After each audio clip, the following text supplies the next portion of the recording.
मुमताज, जल्दबाजी कतई नहीं है जी। देखिए, चुनाव अप्रैल मई में ड्यू है, होने हैं मई में, और अगर 6 महीने पहले भी कोई राजनीतिक दल गंभीरता से अपने उम्मीदवारों के चयन पे बात नहीं कर रहा है, तो इसका मतलब यह है कि चूहा वाली बात है ना, कि बिल्ली सामने आई और चूहे ने आंख बंद कर लिया, कबूतर ने आंख बंद कर ली। तो मुझे लगता है कि सारे दल गंभीर हैं। मिशन लोकसभा शुरू हो चुका है, जो 5 स्टेट्स में भी चुनाव हुए विधानसभा के, उसके बाद तो निश्चित तौर पे मिशन लोकसभा शुरू हो चुका है। और कांग्रेस के लिए तो खासकर, कांग्रेस की जो बुरी गत बनी है इन चुनावों में, वो कांग्रेस को चिंता में डालने वाली है। यही वजह है कि कांग्रेस के अंदर से भी आवाज़ उठने लगी कि पीएम का कैंडिडेट डिक्लेयर करो। पहली बार ऐसा हुआ कि सोनिया गांधी उस दिन सामने आई और सोनिया गांधी ने ये कहा कि बहुत जल्दी पीएम का कैंडिडेट अनाउंस हो जाएगा। ये लगभग तय है कि राहुल गांधी पीएम के कैंडिडेट बनाए जाएंगे। 17 जनवरी को जो एआईसीसी की मीटिंग होनी है, उसमें संभवतः डिक्लेयर भी उनको कर दिया जाए। चर्चाएं जारी हैं, खबरें लीक हो चुकी हैं, सारी सामने आ चुकी है। राहुल गांधी पीएम कैंडिडेट होंगे। राहुल गांधी वर्सेस नरेंद्र मोदी, वो संघर्ष बड़ा रोचक होगा। तो आज की डेट में तो नरेंद्र मोदी राहुल गांधी पे हर क्षेत्र में हावी दिखाई दे रहे हैं। जो आज के हम जो बात इस संदर्भ में बात कर रहे हैं कि जो भूपेंद्र सिंह हुड्डा और फूलचंद बुलाना आज दिल्ली में मधुसूदन मिस्त्री के साथ बैठक करके आए। मधुसूदन मिस्त्री स्क्रीनिंग कमेटी के चेयरमैन जी, और निश्चित तौर पे वो जो बातें हुई हैं, वो लोकसभा के संभावित कैंडिडेट कौन कौन हो सकते हैं या किस लोकसभा सीट पर क्या समीकरण हो सकते हैं, इन सब पे चर्चा हुई होगी। चर्चा इसमें भी हुई होगी कि जो कांग्रेस के अंदर, हरियाणा कांग्रेस के अंदर जो अलग अलग विरोध के स्वर उठ रहे हैं भूपेंद्र सिंह हुड्डा के खिलाफ, उन पर भी निश्चित तौर पर चर्चा हुई होगी। क्योंकि कोई भी व्यक्ति इस कद का नहीं है कि जो जिसको इग्नोर किया जाए, चाहे वो शैलजा हो, चाहे वो चौधरी वीरेंद्र सिंह हो, चाहे वो कोई और कैंडिडेट हो। तो निश्चित तौर पे इन सब के ऊपर बात हुई होगी। एक चीज़ और देखिए कि मिशन लोकसभा शुरू करना इसलिए भी ज़रूरी है, 5 स्टेट ऐसे हैं, महाराष्ट्र, दिल्ली, हरियाणा, बिहार और उत्तर प्रदेश, जहाँ ये सारी सीटें 185 सीट्स बनती हैं लोकसभा की। इन 185 सीट में आज की डेट में भाजपा के पास 31 सीट्स हैं और तकरीबन 80 सीट कांग्रेस के पास है। जो बीजेपी का लक्ष्य है, वो लक्ष्य ये है कि इन 185 में से 80 सीट लोकसभा की वो जीत ले, तो लग रहा है। लक्ष्य 130 का है, पर लगता है कि 180 के आसपास। और कांग्रेस की कोशिश ये होगी कि इस गढ़ को बचा के रखे, यहाँ से सीट्स निकले नहीं, क्योंकि एमपी, छत्तीसगढ़, राजस्थान, वहाँ स्थिति खराब है। और अगर ये गढ़ बचा पाए, अभी से प्लानिंग नहीं की, अभी से रणनीति नहीं बनाई, तो दिक्कत होगी। तो मुझे लगता है कि मिशन लोकसभा शुरू हो चुका है और माकूल टाइम है, और ये बाकी पार्टियों को भी कम ज़्यादा शुरू कर चुके हैं, और धीरे धीरे सारी चीज़ें सामने आ भी जाएंगी। जी हाँ, तो कुल मिलाकर कहा जाए तो ये जो समय है, ऐसे समय से ही अब से ही मिशन 2014 के लिए आपको रणनीति बनानी होगी, क्योंकि अगर अब नहीं सोचा जाता तो शायद आपको भारी पड़ जाए। फिलहाल यहाँ एक छोटे से ब्रेक के लिए रुक रहे हैं। ब्रेक के बाद आपको दिखाएंगे कि थानेसर हल्के से किन किन उम्मीदवारों ने एमएलए हो तो ऐसा के लिए अपना नामांकन दाखिल किया है। छोटा सा ब्रेक, जल्द वापसी होती है।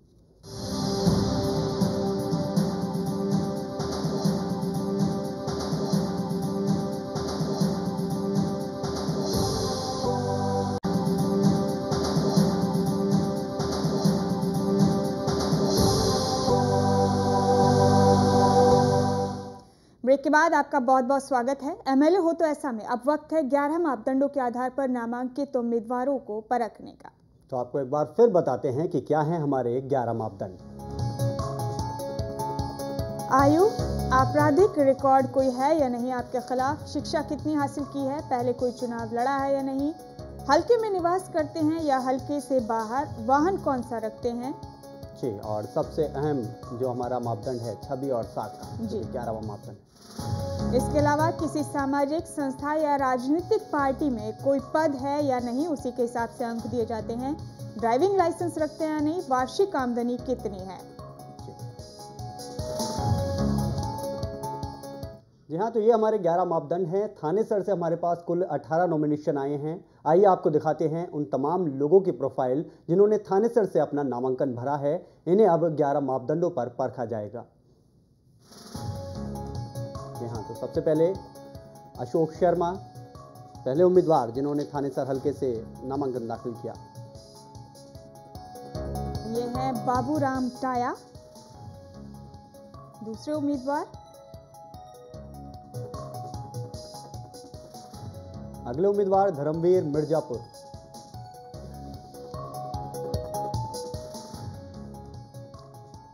धूमन सिंह किरमच। एक और उम्मीदवार कुल 18 लोगों ने अपने नॉमिनेशन दाखिल किए, जिनकी सूची हम आपको दिखा रहे हैं। एक महिला उम्मीदवार भी हैं, विनय डॉक्टर शकुंतला शर्मा। बिल्कुल, डॉक्टर सुभाष शर्मा एक और उम्मीदवार।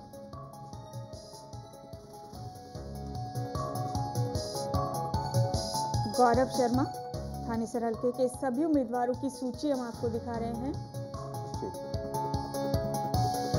अगले उम्मीदवार गोविंद रामगढ़।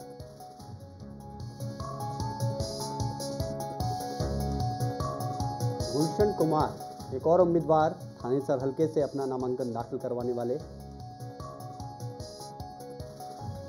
लक्ष्मीकांत शर्मा अगले उम्मीदवार। पवन शर्मा एक और उम्मीदवार। एक के बाद एक सभी उम्मीदवारों की सूची हम आपको बता रहे हैं। थानेसर हल्के से कुल 18 नॉमिनेशंस आए हमारे पास। प्रदीप कलतगढ़िया अगले उम्मीदवार थानेसर से। राम कुमार रंबा एक और उम्मीदवार। रोहतास, यहाँ तो ये तमाम उम्मीदवार हैं जिनकी हम लिस्ट दिखा रहे हैं आपको। ये हैं सुभाष सुधा जी। थानेसर हल्के के 18 लोगों की सूची आप देख रहे हैं इस वक्त। सुरेंद्र मिर्जापुर।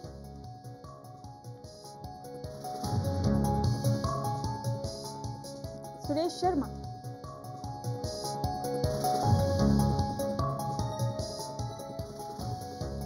विशाल सिंगला। तो ये थी उन 18 लोगों की सूची जिन्होंने थानेसर हल्के से एमएलए हो तो ऐसा के लिए अपने नॉमिनेशन दाखिल किए हैं। साथ ही हम आपको दिखाते हैं इनमें से कुछ रैंडमली चुने गए प्रतिभागियों के विचार कि आखिर किस आधार पर वो खुद को इस काबिल मानते हैं कि वो क्यों हो सकते हैं सबसे बेहतर उम्मीदवार थानेसर के। मैं महिला हूँ, एजुकेटेड हूँ, फुल टाइमर हूँ और ग्रामीण बेस से आई हूँ। आम आदमी में काम करती हूँ, आम आदमी में पहचानी जाती हूँ, आदमी के दुख दर्द को बेहतर समझती हूँ, गरीब परिवार से हूँ। मैं अपने जहन में कुछ ऐसी बातें रखता हूँ, खासकर इस धार्मिक नगरी के लिए। अंतर्राष्ट्रीय स्तर की ये नगरी है, पूरी तरह से उपेक्षित अगर इसको कह दिया जाए तो उसमें कोई दो राय नहीं। तो मेरी प्राथमिकता रहेगी कि अगर मुझे यहाँ से बनाया गया तो मैं जी जान से इनके लिए पूरी कोशिश करूँगा। मैं काम करके दिखाऊंगा जनता को, एक बार मौका दें। ये तो एक सेवा करने का बहुत बड़ा मौका है जिसको मिल जाए, लेकिन लोग सेवा नहीं कर पाते। जैसे हमारे थानेसर में जो भी बना किसी ने सेवा नहीं करी आज तक। यानी थानेसर कुरुक्षेत्र ये लोकसभा सीट जो कुरुक्षेत्र के नाम से जानी जाती है, यहाँ बहुत तरक्की होनी थी लेकिन कुछ नहीं हुआ आज तक। एक बार जनता हमारे को मौका दे, हम दिखाएंगे काम कैसे होते हैं।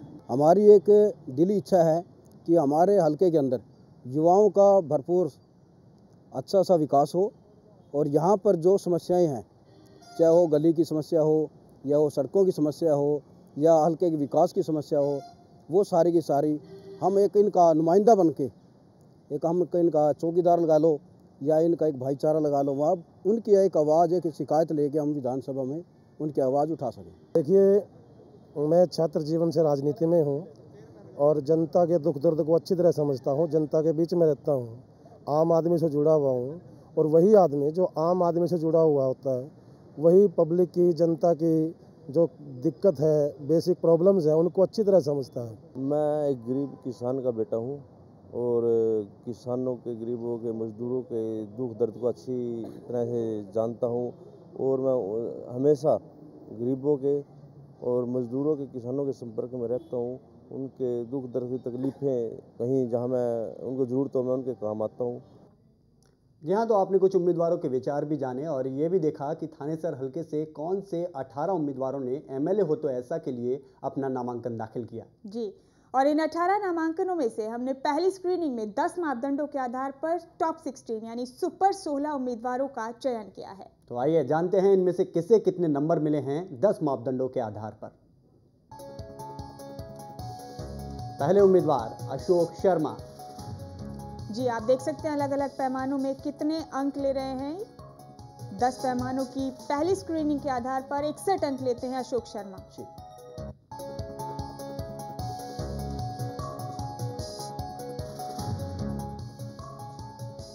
अशोक शर्मा का स्कोर कार्ड आप देख रहे हैं इस वक्त 10 मापदंडों के आधार पर की गई स्क्रीनिंग के अंक हैं ये। हाँ, तो कुल 61 अंक इन्होंने हासिल किए हैं। बाबूराम टाया अगले उम्मीदवार जिन्होंने टॉप 16 में जगह बनाई है और अलग अलग मापदंडों पर इन्होंने कुल अंक हासिल किए हैं, जो कि हमारे 10 मापदंड हैं, 64 अंक।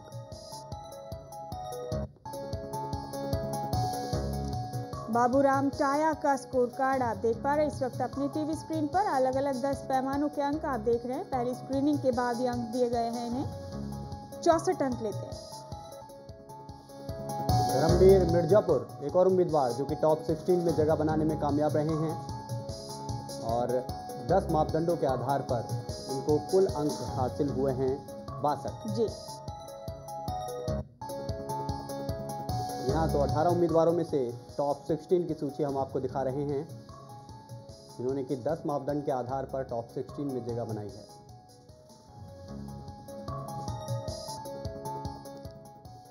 धूमन सिंह किरमच एक और उम्मीदवार थानेसर हलके से। आप देख सकते हैं किस पैमाने में कितने अंक लेते हुए इन्होंने कुल मिलाकर 59 अंक बटोरे हैं।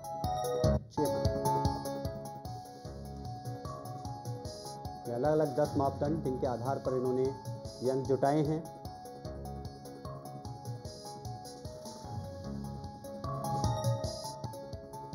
डॉक्टर शकुंतला शर्मा,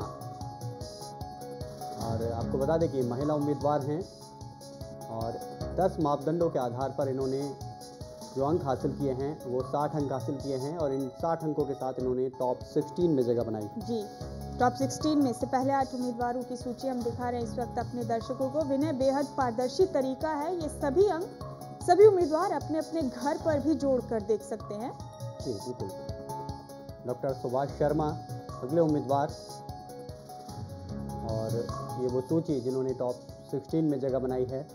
अलग अलग 10 मापदंडों के आधार पर सुभाष शर्मा ने 60 अंक हासिल किए हैं।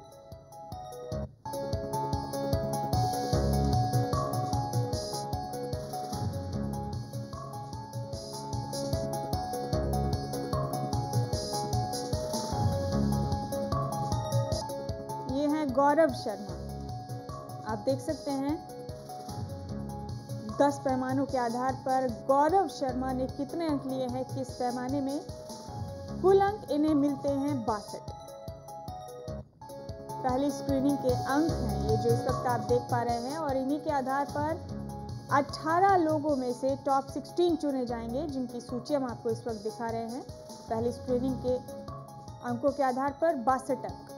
गोविंद रामगढ़ अगले उम्मीदवार, और अलग अलग मापदंडों के आधार पर इनके जो अंक हैं उनको जोड़ा जाए तो उन्होंने कुल अंक हासिल किए हैं 64।